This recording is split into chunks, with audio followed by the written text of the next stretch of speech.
weather report for June 27th, 2022, and I got to run. You guys got to talk. Oh, man. Okay.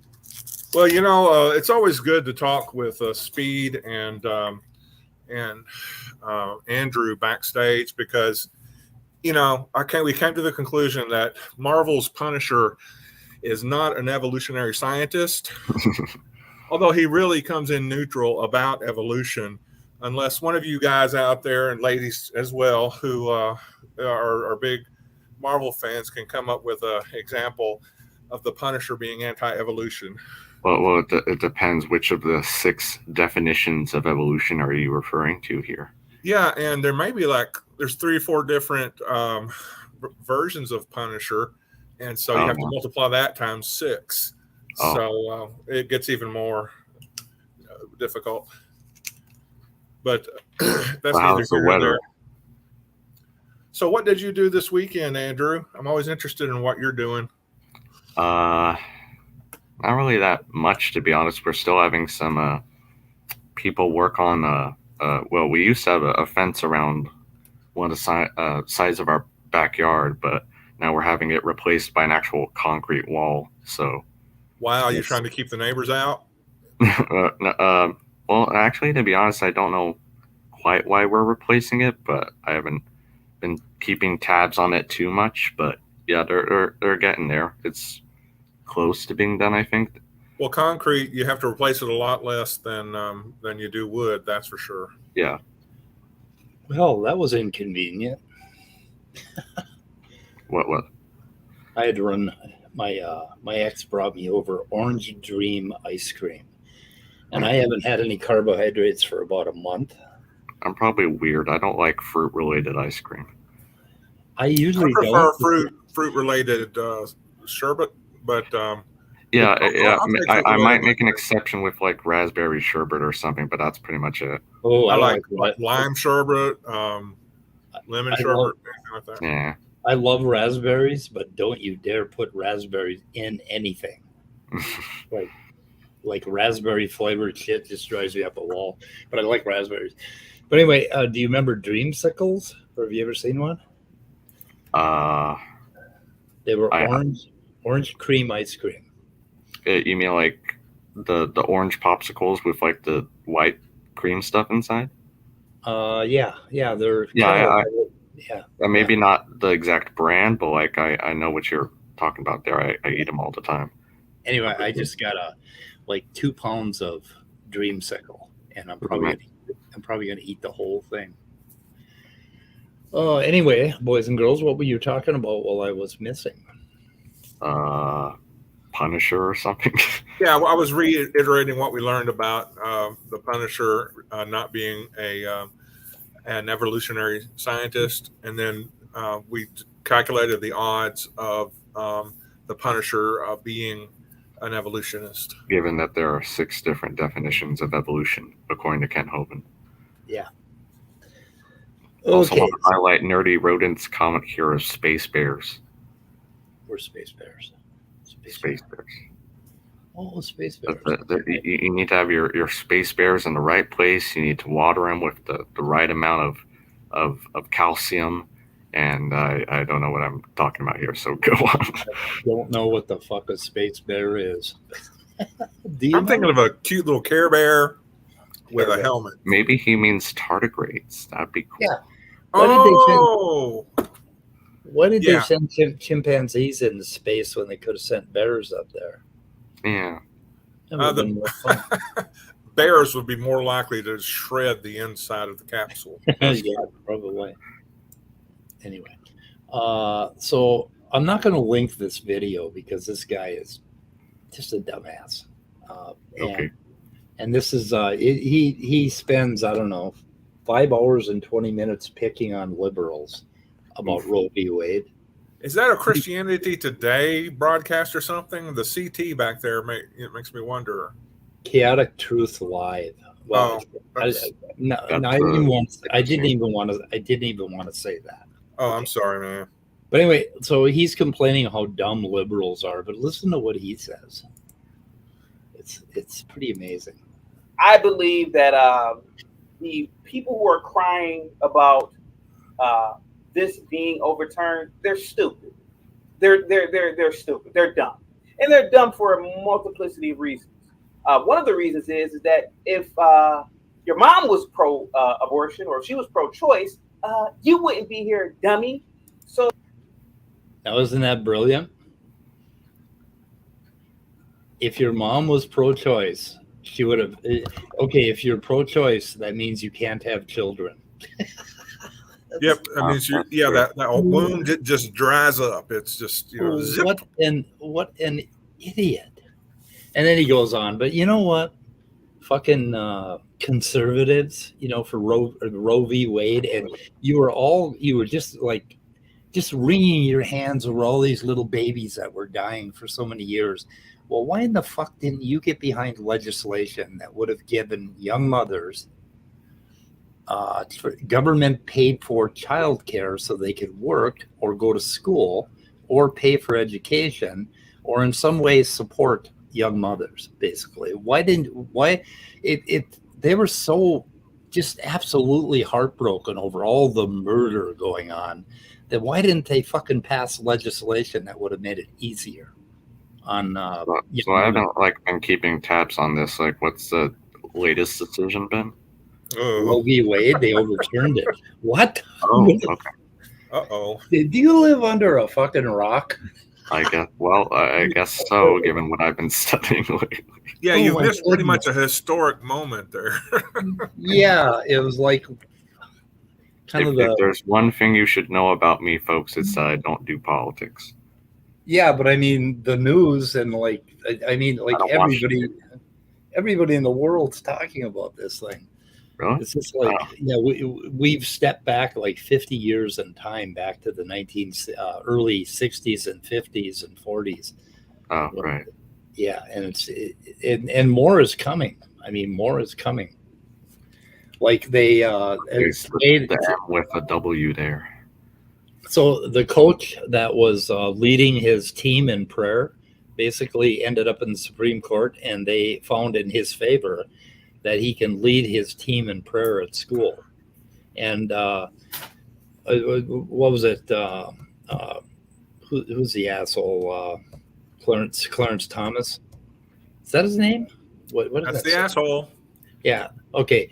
He lied and said, all he was doing is, behind the bleachers, he'd say a private prayer. No, he was gathering his entire team together and saying a prayer, during a thing. And anyway, they found in favor of that, and it's just going to be one thing after another right now. The Supreme Court. Yeah, so we need all of you. You got to vote. Muslim and Buddhist and Hindu, and of course all sorts of Jehovah's Witnesses and Mormon people out there to start leading your schools in prayer as a group. Right. At all events.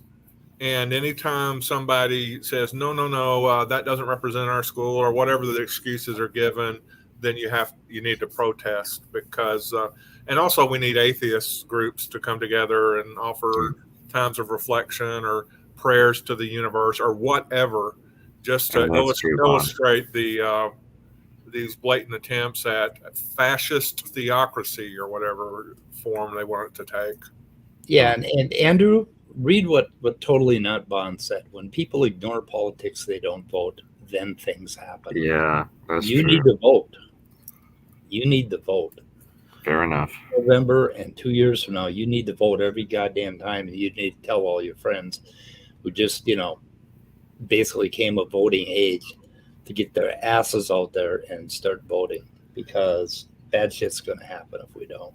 And if you've got a couple of $5 bills to rub together or more, send some donations to the Freedom from Religion Foundation. There you go.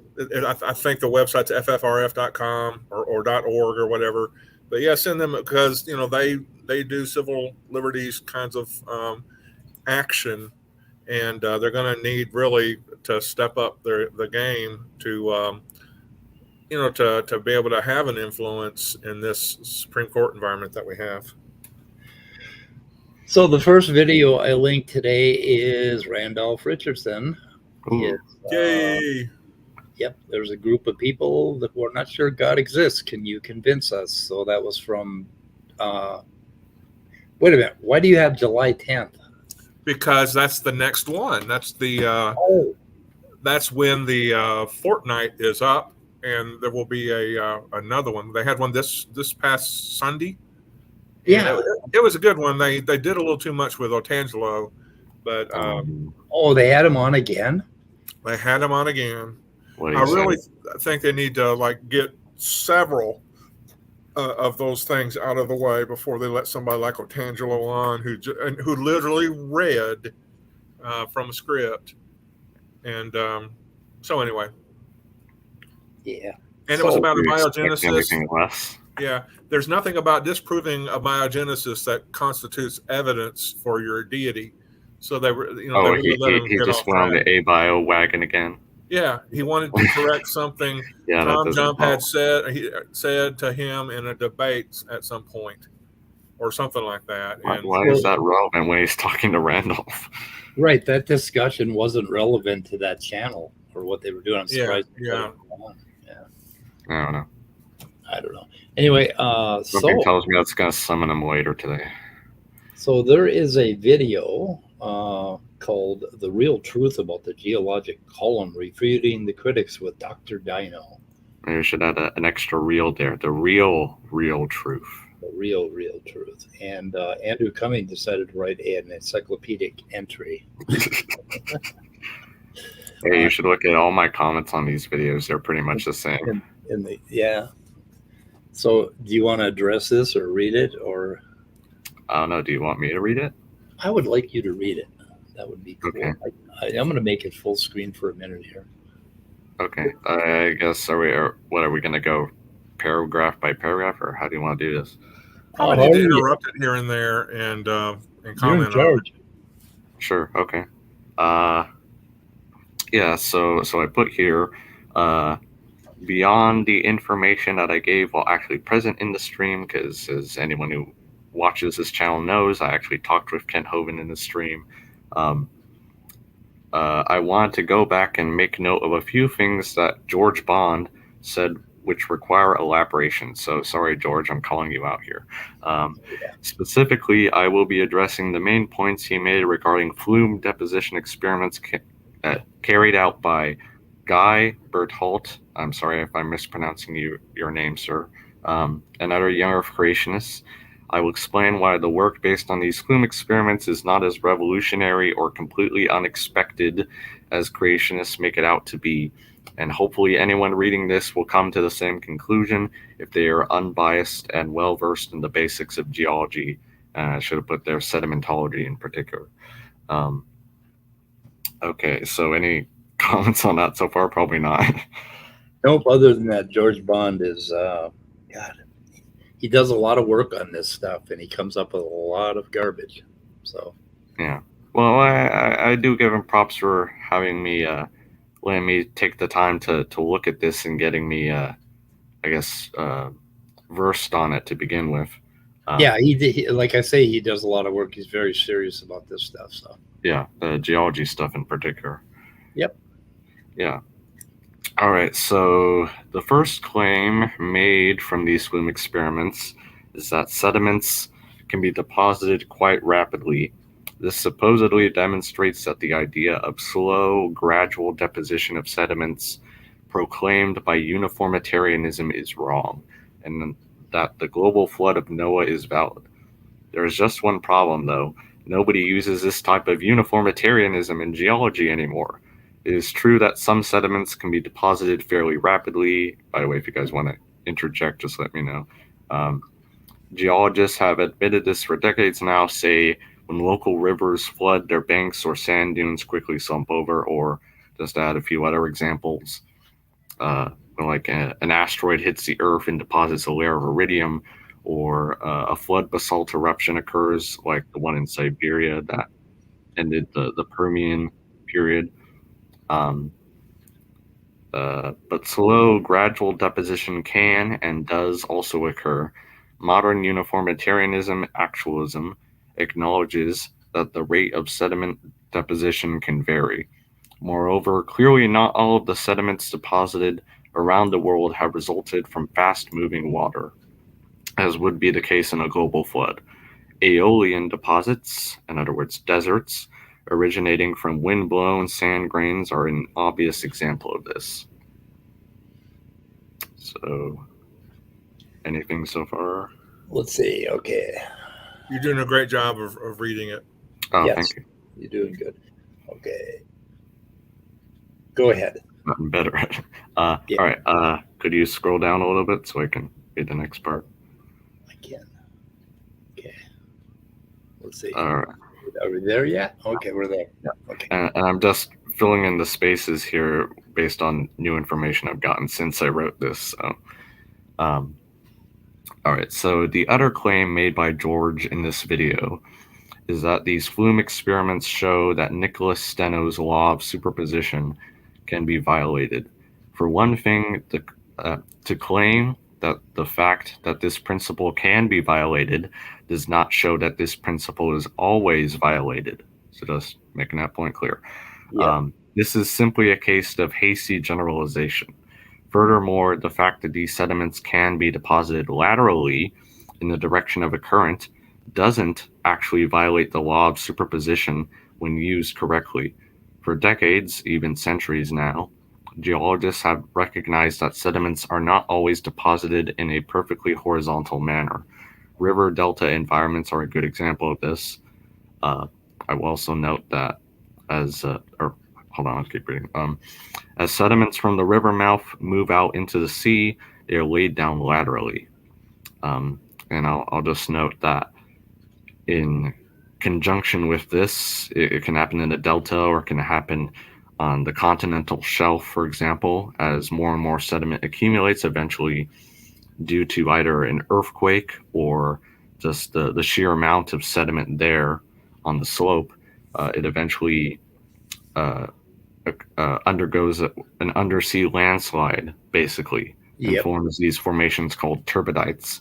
And it turns out that basically what Bertholdt's work shows is the exact same thing that occurs here. Basically, you get these laterally deposited sediments.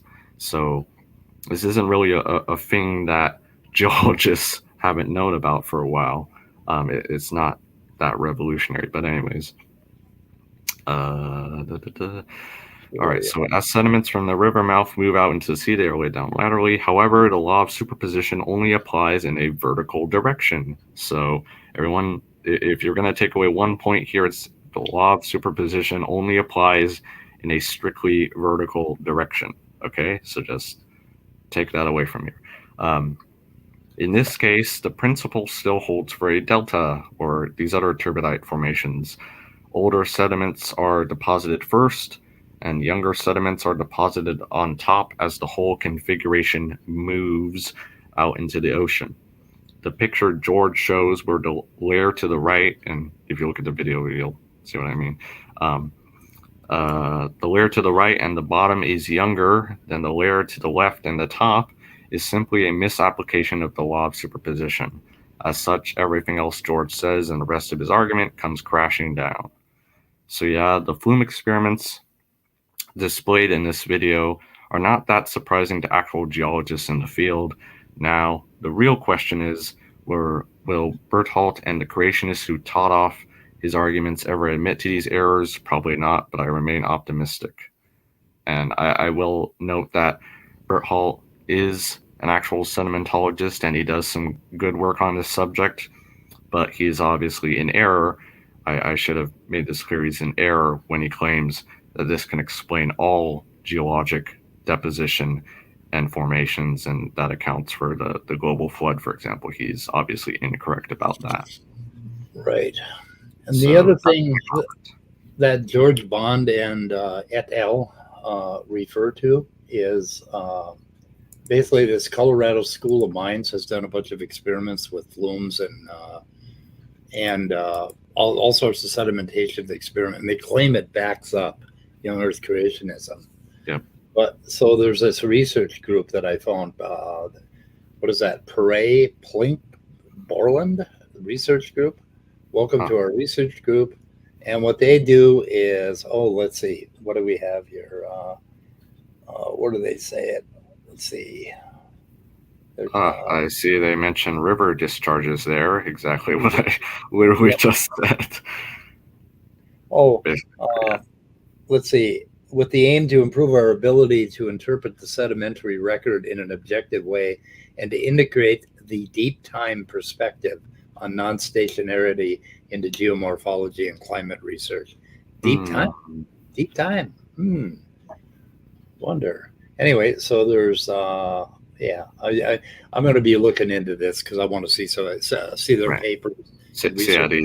Basically the point is these flume experiments are not unique to young Earth creationists, but neither do they support young Earth creationism either. So anyway, make that point clear. Yeah.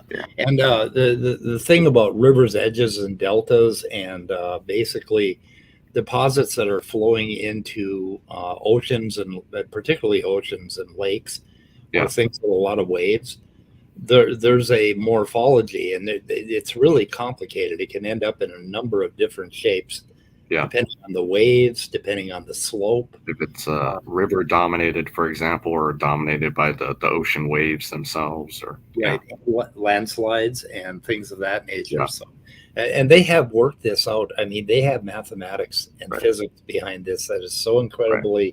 It's not like we're going to each layer in the geologic record and say, oh yeah, a river deposited this, or just water deposited this slowly over millions of years. Like, no, our geology has advanced far beyond that point. Yeah. And for these guys to say otherwise is just dishonest at this point. Yeah. Yep. Would pay them to probably take a basic geology course. Oh, I wonder if I can. Yeah, Chrome all. I wonder if I can show this. It might be a little bit offset, but anyway, I thought this was amazing. Be like. All right.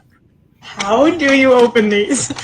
I literally cannot get this open, and I am so terrified to break it. What am I doing wrong? Are those crayons? This is about millennials who don't understand how to do things that us old people understand how to do. One who was alive in the 80s, the 90s, etc. It's a problem that I, as a Gen Z, have no idea what to do about. How do I untangle this? Anyway, have you ever seen a phone cord, Andrew? A what?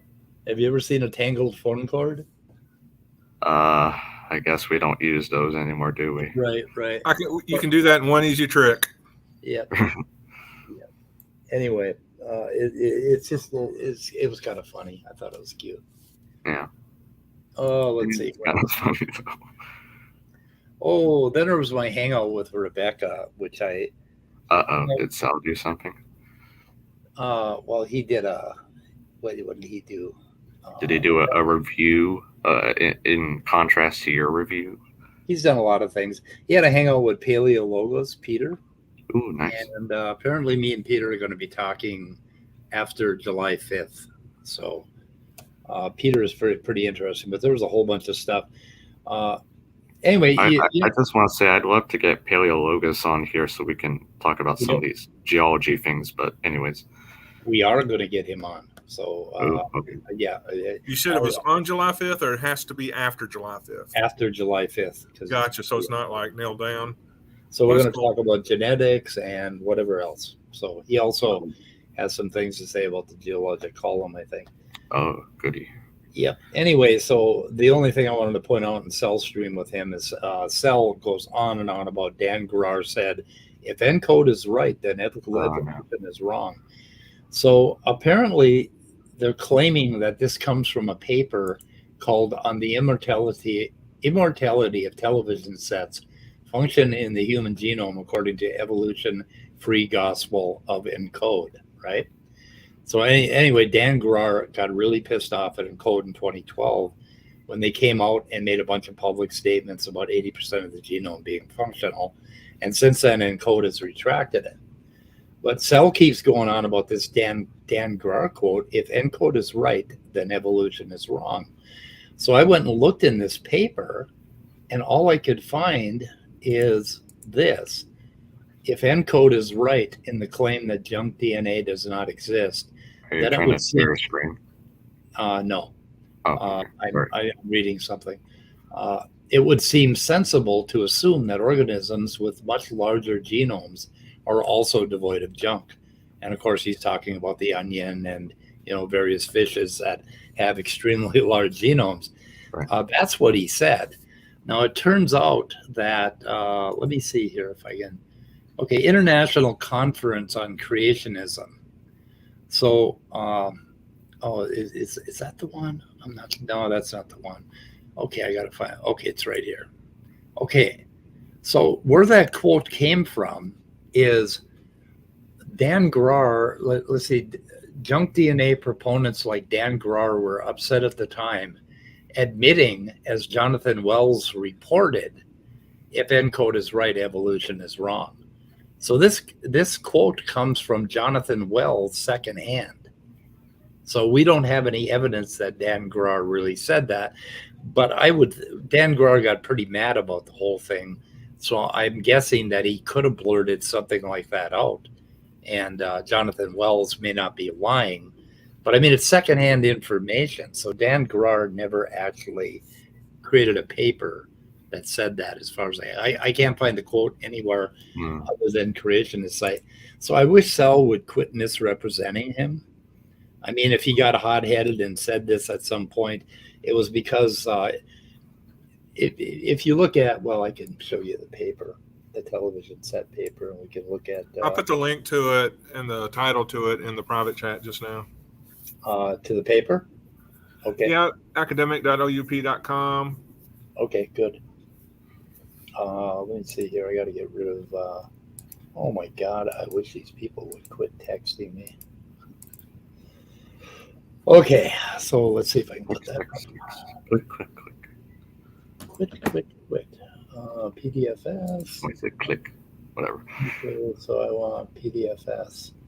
I think. Yeah, no, I want this one. Okay. So anyway, this claim flies in the face. Okay, ENCODE basically released a bunch of press releases, and they said too much, and they were too excited about the research project. And I can see why they were excited, right? Because they did a lot of really good work that's been incorporated into the NCBI and a whole bunch of other places. But they were overly excited, and they made claims that pissed a lot of people off. Since then, they've retracted these claims. They no longer use the word functional. And I have an email from them saying that they no longer use the word functional. This claim flies in the face of current estimates according to which the fraction of the genome that's evolutionarily conserved through purifying selection is less than 10%. And that isn't somebody's opinion. That's evidence. Right. We have evidence that it's less than 10%. So that's what it's all about. And I don't understand. Let me see. The paper isn't really. I guess I'll put it up in case somebody wants to screenshot that. But we'll also link the paper in chat. But anyway, it just sort of irritates me that this keeps coming over and over and over again. Yeah, it's that gotcha that appeared, and even though it's been shown to be I guess not misleading, but not as once thought, they're still kind of clinging on to it. Yeah, and Dan Grar is not in charge of evolution. Right. However, I have his textbook, and he wrote one of the most intensive textbooks on molecular and genome evolution that I have ever seen, and I own about 20 of them. So he's not in charge of evolution, but he wrote the training manual on it. He wrote the training manual on it, so the guy knows what he's talking about. He's been around. He's written a lot of papers. Sal always likes to say, "Oh, he's won the Nobel Prize," and then he said this, and it's like Sal loves to distort information. Yeah, he does. It's just he reads it, and he reads it through the lens of, oh, let's see if I can find a silver bullet, and suddenly he finds one. So yes, so this is from genetic. Well, I mean, if you're looking for silver bullets in a haystack, you're gonna find silver bullets. Yep, this is Genetic Entropy 1 and 2. I don't know what that means, but that's the name of this video. I will Wait, link. there's 2 genetic entropies all of a sudden? I don't know. Oh, he's talking about what's his name's book. He has 2 versions Oh. of the book. Do you have some clips you want to play? We can play a clip. Why not? I got a whole bunch of clips actually. I got a bunch of clips, but let me do my diligence first here and get this link. And so anyway, there's something else I wanted to talk about, I guess. Sure. Yeah. Also, the thing with Rebecca, where she called me irrational, and I was confused by it. And one of our viewers pointed out to me that I didn't do a very good job of explaining it. It's kind of caught me off guard because I was doing a stream where I was going to tell her why I believed in evolution, and I wasn't expecting us to get into a back and forth creationism thing, right? Right. But anyway, I showed her 2. I showed her a chimpanzee, gorilla, and human, a little snip, a sign, right? That's in the middle of an intron. And I showed her that there were more genetic changes between the gorilla and the human than there were in the chimp and the human. Right. And I told her that, and then she says, "Oh, but you're assuming common ancestry." No. No, but what she meant is our hypothesis. Okay, we have a hypothesis, and it is common ancestry. Right. And from our hypothesis, if you want to call that an assumption, yeah, of course, if you have a hypothesis, you're going to assume your hypothesis, you're going to make a prediction, then you're going to see if the evidence matches your prediction. Right. If the evidence falsifies your prediction, then your hypothesis is out the window. Right. But There's a difference between, okay, I'm assuming my hypothesis is true, let me go test it to make sure, and assuming your hypothesis is true, oh, okay, therefore it's true. Right. So, like, you use, like, in logic, okay, what you do is you state your conclusion first in an argument, right? Right. And then you go and state your premises. And then you use rules of inference. There's like 17 of them, 16, 17 of them that derive from your premises your conclusion. So you always assume your conclusion at first, if you want to call that an assumption, but you're not really assuming it. You're saying, here's the conclusion. Let's see if it logically follows. Well, at least for a deductive argument. Right. And that's what we're doing, is we're trying to find out if it logically follows. So we basically, our hypothesis is common ancestry. And then we look at gorillas and we look at chimps and humans, and we find various differences. So we have sort of we have a candidate tree. And then we go out and look at the evidence that we predicted and find out that it does match. And what I was trying to get her to admit is that this is evidence for that hypothesis. Right. But she wouldn't do it. And then I realized that in a creationist mind, they think evidence means proof. So they conflate those two things. Evidence does not mean proof. Evidence means that so far your hypothesis is working. That's all it means. It's supported by what you're finding so far. Right, so far. And it's like, there may be something right around the corner that, but then when you look at it, what prediction would creationism make about those 3 different strings that I showed her? Right. Because fundamentally the designer could have done it either way. It doesn't really make a prediction per se. It can't, right.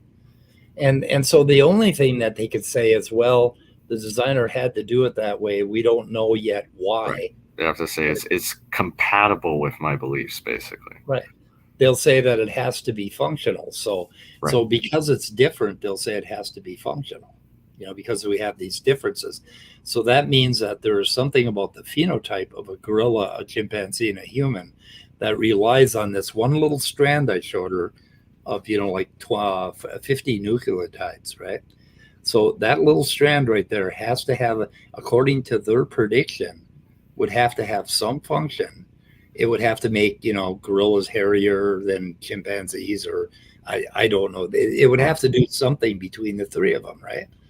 And so technically they'd have to say, oh, well, these non-amino acid changing mutations, these silent mutations don't affect the fundamental shape of the protein, but they must be functional in some other way. Right. Which, I mean, sometimes turns out to be the case, but doesn't always. In this particular case, it was in an intron, and it wasn't in the first part of an intron. It was like right at the very beginning, but far enough that it wasn't going to affect the splicing of the intron. Right. And basically, it would create some RNA in the nucleus, right? So we know the RNA would be there. Now, most intronic RNA is degraded in the nucleus. It gets turned back into, spare nucleotides.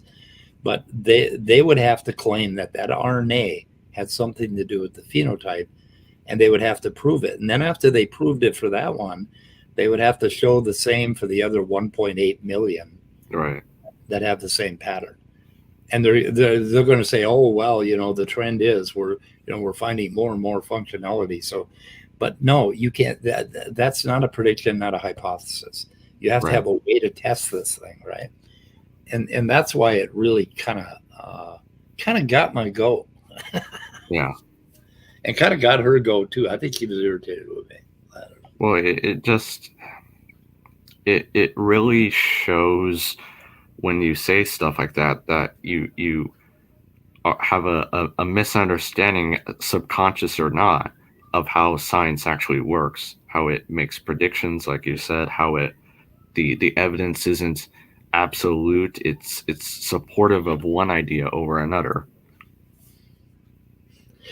Yeah, and so Mr. Lizard says, but wouldn't it be a theory and not a hypothesis? So for something to be a theory, I think it has to have like multiple hypotheses, and they all have to be supported by evolution, or I mean by evidence, and that it has not yet been supplied. I guess you could say that each like phylogenetic tree, for example, is a hypothesis, and each supports the idea of universal common descent. So I can kind of see where he's getting from there.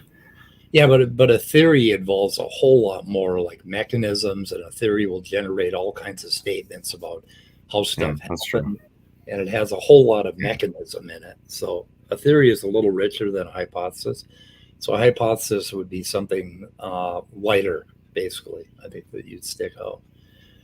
But I mean, it's completely irrational to deny that is evidence for common descent. Right. Because whatever we want to call common descent here. Right. But because it does, it does work out. It works out according to common descent. It doesn't prove it, but it's evidence. And that's the best we can ever hope for. So anyway, I hope I made that clear. Right. And we're trying to make the point here that just being compatible with the data doesn't necessarily mean that it's correct or even a better idea or accurate for that matter. That comes from, I think, Bayesian inference, right? That like, if you make a prediction, okay, if my idea is correct or accurate to the extent I find, then I should expect X and not Y. If I find X, that's evidence that my idea is correct so far. So it was Danish debater that said that. Let's see. It seemed like you missed her question. Let's see. Oh, is he the person who said you didn't explain it too well? Yeah, and he's correct. So I could have done better. It's just that I was sort of. You weren't prepared for that. I wasn't prepared quite for that discussion. So, but I am now. Yep. After I thought about it for a minute. Wonder if Mr. Lizard can join us. That's why I invited Rebecca. Yeah, that's the way those kinds of discussions often go. Is you spend more time thinking of stuff that you could have said afterwards than you do before. Oh yeah, like in the side chat, they were doing that. Could a random changes in individual bits have caused Microsoft Office to transform into Excel? And I was trying to deal with that, but without realizing that's really a stupid analogy, because you'd have to use a much more simple like hello world kind of program, just a quick little kind of 'Cause, program. unfortunately, we're not computers. We can't calculate things infinitely fast. And there are just so many ways in which even a computer analogy isn't really appropriate for. Yeah. So Okay, some and people, some people use that just I, fine. They think, but I linked that Dan Grar paper, and I also linked the part where I got about the hearsay. And if I'm wrong about this, Cell Cordova, please correct me. If Dan Grar actually said that in written form somewhere, tell me where it is. Give me a source, because I can't find it. So, Or legitimately correct him using actual evidence. well, it's my hypothesis, and so far I found evidence to support my hypothesis, Right. but I can't prove it. So anyway, Cell could falsify my hypothesis. That's another point that needs to be made, whether your response is legitimate or not. To say, like, because SFT does it all the time. He says he responds to other people, but really he's just rehashing the same thing over and over again. That's not a legitimate response or piece of evidence. Right. Yeah, and this thing the part about it, if ENCODE is right, evolution is wrong, is in discoverycreation.org. It's a blog, and it's done by Brian Mariani, and he's talking about a creationist who said something about Dan Grar. So A blog, you said? yeah, it's a blog. Yeah. Oh, that's the tippy top right there. I can show it right here. Yeah, the tippy top of proof, and Yeah. oh, it's right there. That's a cool image, at least. Yeah, they got a cool image. We'll give them that every now and then. a blog isn't a bad source if they will, cite their sources. Yeah. And if the offer is reputable on top of that. Right. Well, then they have Read More Here Evolution News, which is also right, but those aren't papers. Right. And I don't see any link to any paper down here. Yeah, so it's just a waste of cyberspace. Yep. But I think do they mention they don't even mention Dan Grar's paper on the anyway. So I think Grr needs to have Dan Grr on his channel. Yeah. And they can just growl at each other. Grar had a stream yesterday. Grar did, yeah. What was it about again? I believe it was Roe v. Wade. Yeah, just this and that and the other. Yeah, the thing that Andrew's never heard of. I was in the middle of my Umbrella Academy binge. Oh. Yeah, I finished the second season last night and just started on the third because I had to catch up. Because and then my son, it was late. I say late. It was getting towards the evening there, and then my son says, "What are your priorities?" Doctor Strange is on Disney Plus, so I had to watch that new, Doctor Strange in the Multiverse of Madness on Disney Plus, which it was good, but not that great. Maybe I saw too many trailers or something. Well, I saw it at a theater. Ooh, yeah, incredible. We actually rented our own theater to watch that. Oh, that's right. That's right. Maybe I should have gone to the theater for that. Yeah, because it was a wide screen and it was like a big screen. Yeah. But also the temperature in my house was real high and I had trouble staying, cool. Right. So maybe that kind of took away from my enjoyment. Did I ever mention that I took a course on the history of cinema? No. Oh, you did? Yeah. So I don't know. Just reminiscing right now about how the transition from non-sound to sound, and then from black and white to color, and then all the widescreen technology today. I don't know. This reminded me of that. And then the different cinematography approaches. The camera angles, camera styles. Right. The dolly zoom, for example. That's a famous one. The what? Yeah. The dolly zoom. Okay, yeah, exactly. Well, did you get into that one shot from Jaws, for example? Yeah. It zooms in, but it also zooms out at the same time. Yeah. Yeah, did you get into early film where they had all these just really bad some of the stuff they did was pretty amazing because they had to actually cut film up. Yeah. You know? Oh yeah, we went through the whole shebang all the way to roughly today's cinema. Yeah, that's pretty cool. So it was a fun class. Yeah. So do you know who James Dean is? I can't say I remember that name. No, they didn't teach that one. Anyway, he was a young actor who died. Yeah, he's legendary though. Legendary. Yeah. The legendary actor James Dean. So do we want to throw the link out there anytime soon? Which one? To a James Dean movie? Yeah, to a yeah. No. I can throw it out there. Yeah, throw it out there. Yeah, there was what was the one about the oil family? James Dean was in it, but so was like Rock Hudson or Cary Grant or something like that. Oh, Dave's here. Hey, Dave. I'm still proving young Earth creationism with my new I bought a Canthoven toy. I know you're not supposed to ask this, but how much did that cost you? $20. Weren't you supposed to ask it? Yeah, I got a good one. Okay, there it is. There's the flood happening. You can see it happen. Well, the flood goes back and forth. And if you go back and forth, you make really nice layers. So you can see how the layers got colored because the earth was like sloshing around. And I don't know if you can see it or not, but there's a little boat right here floating around right here. Floating around. There's all the animals on the little boat. And okay, that proves it. Look at those layers that I got. Really, we need to heat it up to like 2,000 or 3,000 degrees for it to really be analogous. And then throw some limestone and coral reefs on top of it and let that settle, and then put more layers on top of that. It's too bad it glares so much on my monitor. The name of the James movie with James Dean in it and all those other folks was Giant. Yes. Giant. That was a good one. But Rebel Without a Cause is his favorite movie. Yeah. Then he went out and bought a hot car and drove it at about 100 miles an hour into a tree and ended his career at 27 or something like that. 26, 27. He's pretty young. It was a tragedy. It was a tragedy. I remember my sister crying. Oh, really? My older sister, yeah. Yep.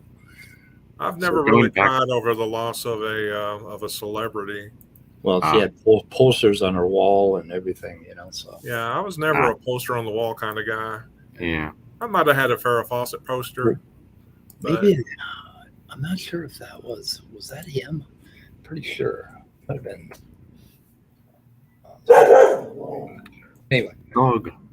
Did we put the link out there, Scott? I thought Scott did. We got no takers. Well, early show. We can shoot her in the head if that happens. Let's see. I was hoping Mr. Lizard could join. I think I talked to him once or twice.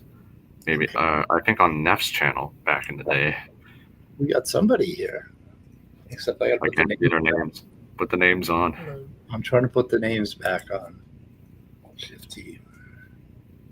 Why isn't it working? Oh no, not Alt Shift T. Oh, there we go. Hey, Mr. Lizard. Nice to see you again. Nice to see you too. I'm not sure how well my mic can be heard. It's a little low. I'll turn you up.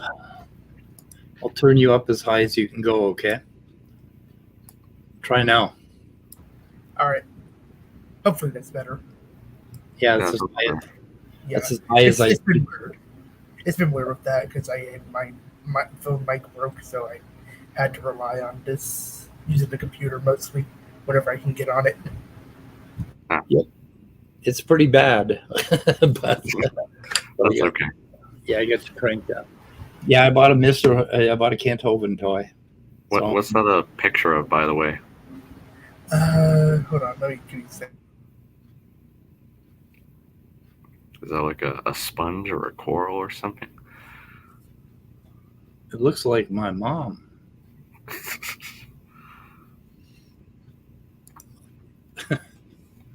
Your mom after being fossilized, maybe? Yeah, well, that's how she looks now. There we go. That's the name. I don't know how to say that name. Saccharitis. Huh, never heard of that. Okay. It was just a rather obscure one I've heard at random. Saccharitis? Saccharitis. What is it, Speed? Saccharitis? I'm trying to find out. By the way, I noticed that, and I probably shouldn't pick on people for pronunciation, but it's Caenorhabditis elegans. It's not Caenorhabditis elegans, right? Huh. The C is soft. It's an S sound. And I was surprised that Dr. Nathaniel Jensen didn't know how to pronounce Caenorhabditis elegans. I was surprised at that.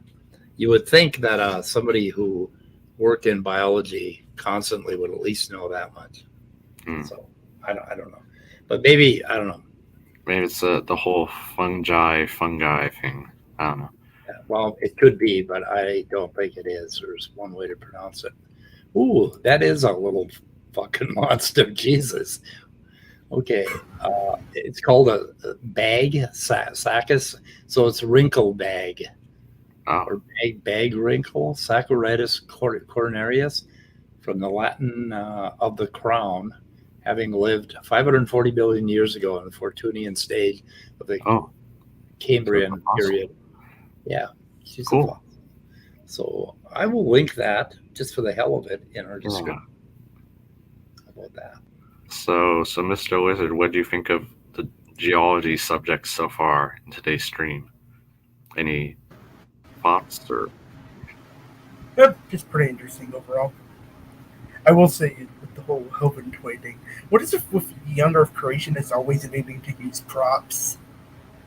I've noticed they always have a tendency to pull up some kind of prop or an analogy. Yep. Yeah, well, I got a prop now too, so I can make all kinds of little fossilized or sand columns and stuff. The one I'm looking at is really interesting. I wish you could see it better. It's just that my camera's really doing weird shit. I'd have to shut my monitors off. But that's really interesting. That particular formation. Look at how those layers end right in the middle and stick out into the white. I did that by sloshing, basically. I'm back now, but here's a little piece of advice for everybody. It's running to the front door to answer and receive an order is dangerous if you do not realize that your washing machine has sprung a leak. Oh no, you fell? I didn't quite fall, but it was funny looking. If it had been on camera, I would have gone viral probably. Oh yes, we could have got a lot of views. Yeah. Do it again. Well, I got to go let the dog out of her little closet. Oh, cool. Leave the camera on. Maybe I'll have a picture for you. Sorry to interrupt. I just wanted to share that story. We will do anything for views on this channel. Anything. Your relationship is so weird. You know that? Yeah. My relationship with a lot of people is pretty weird. Yeah. My relationship with myself is really fucked up. That's an odd. Never mind. Yep. So I divorced myself 3 times. I didn't even know that was possible. Well, we'll have to talk about it sometime. Well, if we didn't have a weird kind of relationship, our conversations would consist of like, you doing any cabinets this weekend? That's true. Yeah, I think I'm going to sand them. Oh, yeah. What number sandpaper are you going to use on that? I don't think that would make good TV or whatever this is. Good Wait, media. we're on TV? Oh, no. We could be on a TV. It's possible. But... It's been a secret TV show all along. We could probably get a show on Channel 2, public TV maybe. I don't know. Anybody can. I watched the most boring fucking shit on those channels. Like when they have those city council or school meetings. I can't believe how boring that stuff is. Anyway. Idea maybe, because I talked about the original Flume experiment video, but we didn't really show it. Do we want to show that the clip of it maybe? Let me go find it. Let's see. Where's Stanley? I think it's at like a minute or sorry, an hour, 10 minutes, or give or take, maybe somewhere around that area. Okay, let me see if I can locate it. I'll mute myself while I Okay. So, how you been doing, Mr. Lizard, lately? Pretty good. Any interactions with creationists at all, or?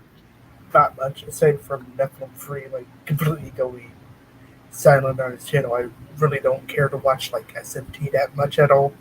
Because aside from just easily getting timed out in his side chat, he always just repeats himself. Kind of like, Kent Hovind, obviously. Yeah. Oh, you've gotten timed out? They time you out.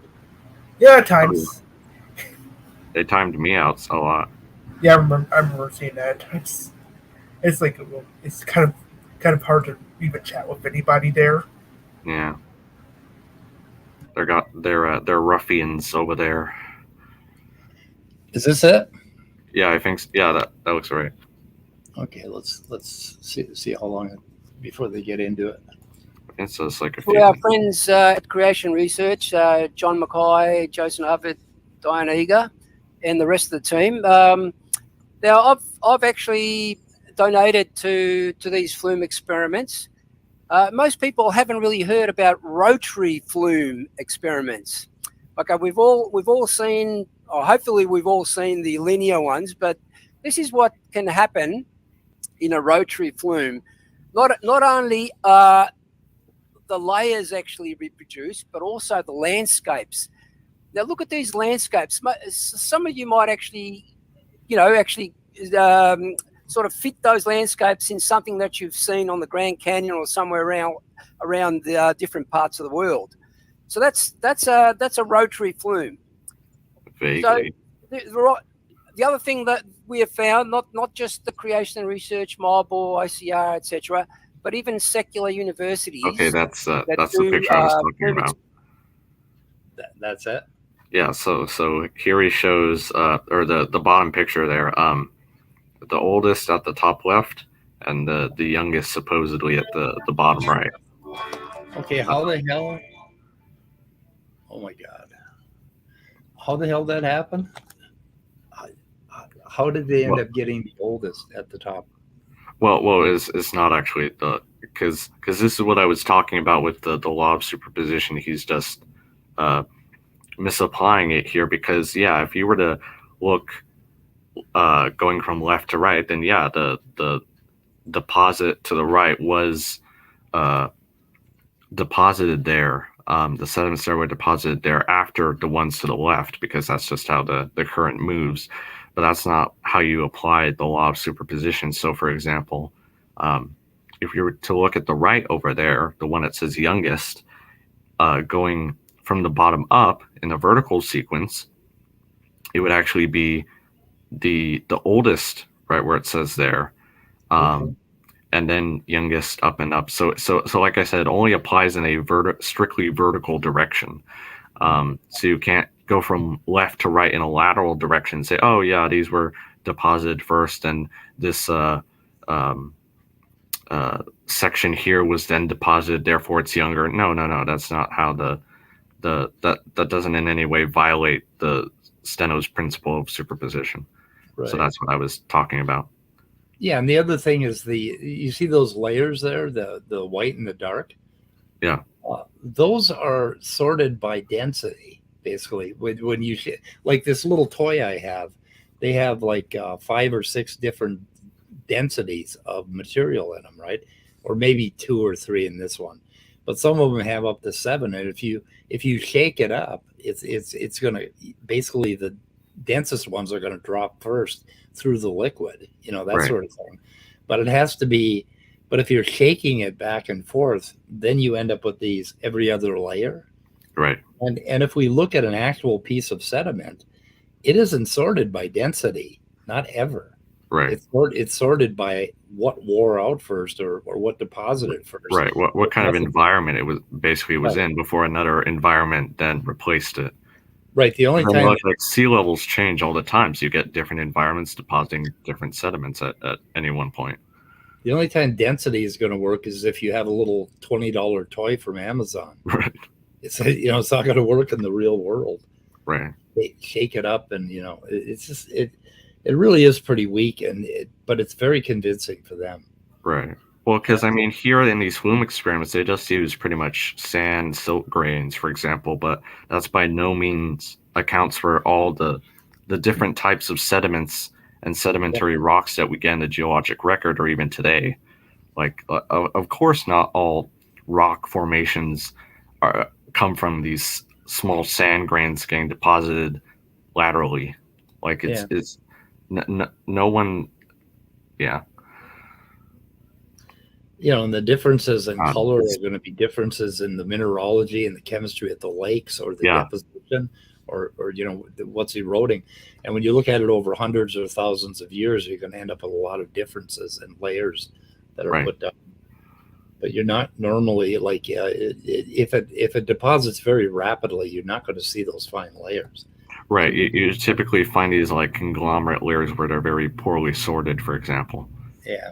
Because it didn't have time to and especially like in a flooding event, for example, it has enough energy to move around and deposit these large boulders or cobblestones or stuff like that. Yeah. And so it's kind of a mix, and that's what we expect to see from a global flood, for example, but that's not what we see. Well, I think what you see in Washington with those glacial dam floods it's more accurate. What you see, like, there are potholes out there where the force of the water and the weight of the water was so great, and it was going so quickly that it actually scoured out potholes all over the place. And create these little ripple marks, or I should say big ripple marks. And I don't know where it deposited, probably out in the ocean. I think it went all over the ocean. And if you looked at those layers, you wouldn't find anything like the Grand Canyon, for instance. It's a little more complicated than that. Right. We should take a look at some of the books on sedimentology and show some of the pictures. I have a bunch of them in electronic form.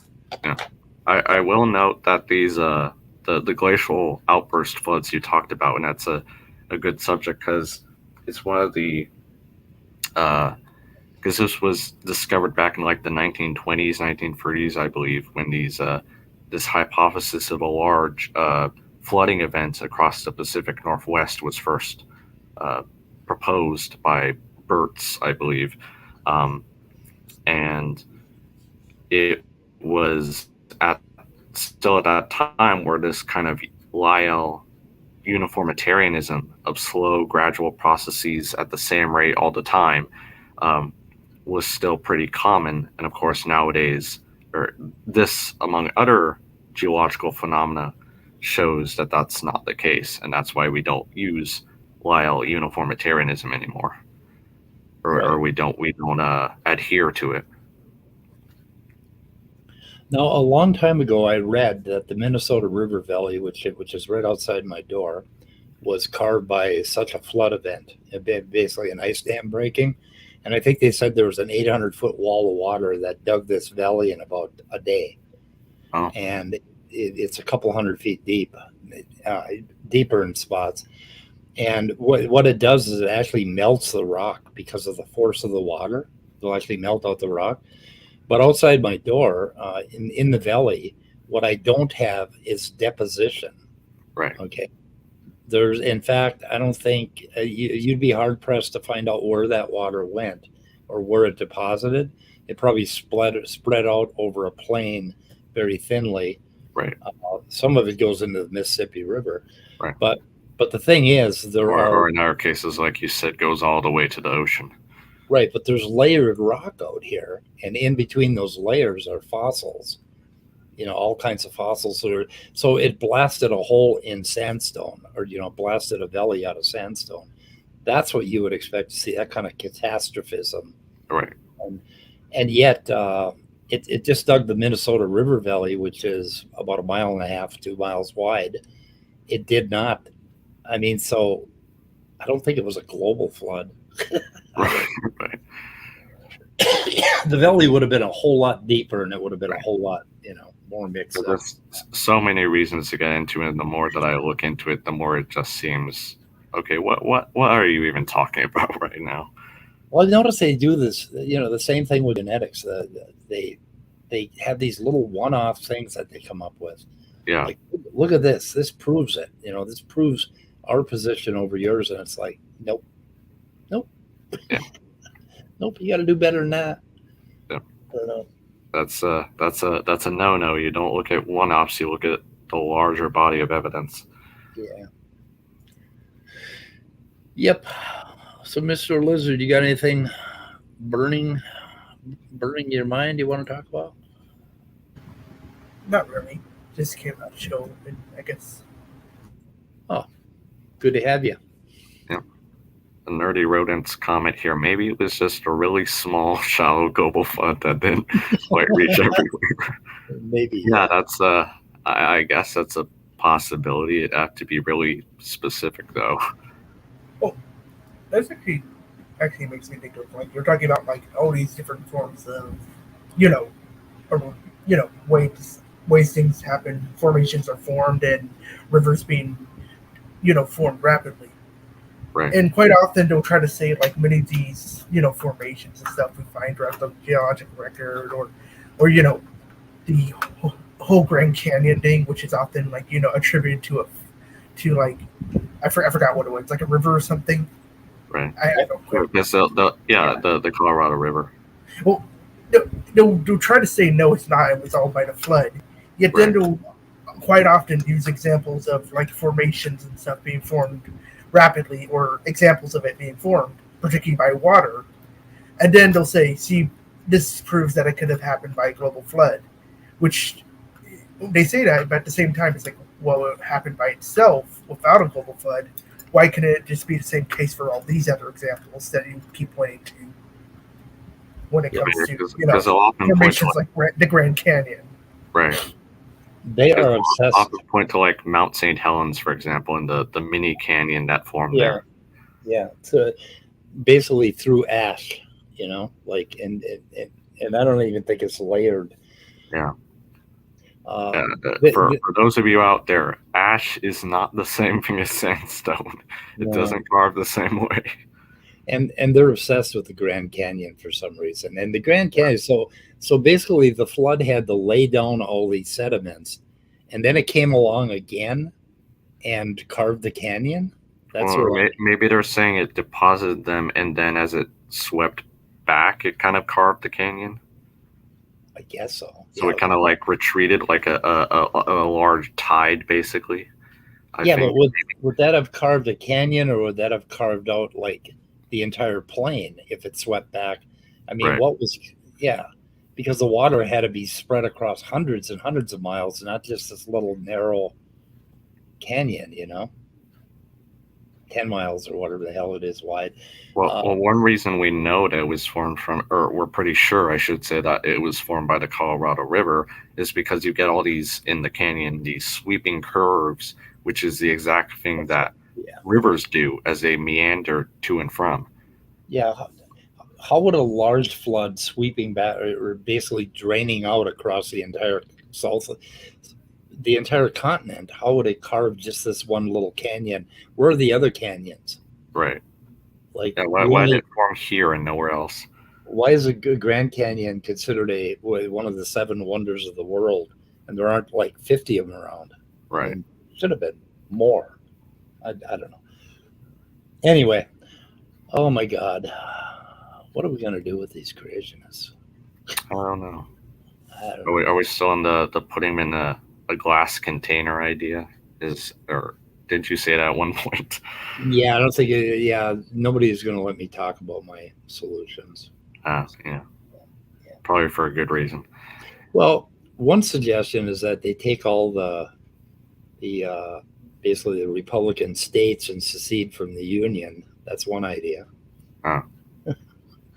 Because this time, rather than fight them, we'd say, "Yeah, we get it. Go." Right. Yeah, like Dave says right here, there are bends in the Colorado that do a 360 turn. That's not from a flash flood. Yeah, exactly. Yeah. Anyway. And also, there's, like, something I noticed when it comes, like, if you start pointing out specific examples, there will be forms of special pleading.